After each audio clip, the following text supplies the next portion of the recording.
Sardar Dost Muhammad Mazari is a Pakistani politician who is the current Deputy Speaker of the Provincial Assembly of Punjab, in office since August 2018.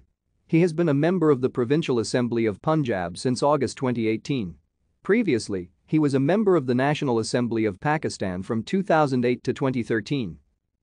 He was elected to the National Assembly of Pakistan from constituency No. 175 as a candidate of Pakistan People's Party in 2008 Pakistani general election.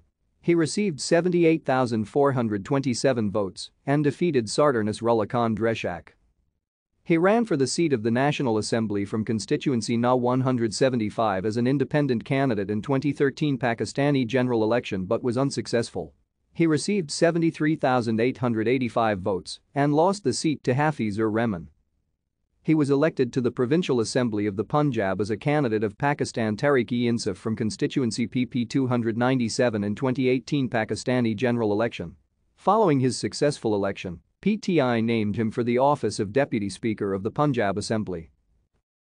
Thank you for watching. Like and subscribe if you would like to view more of our videos. Have a nice day.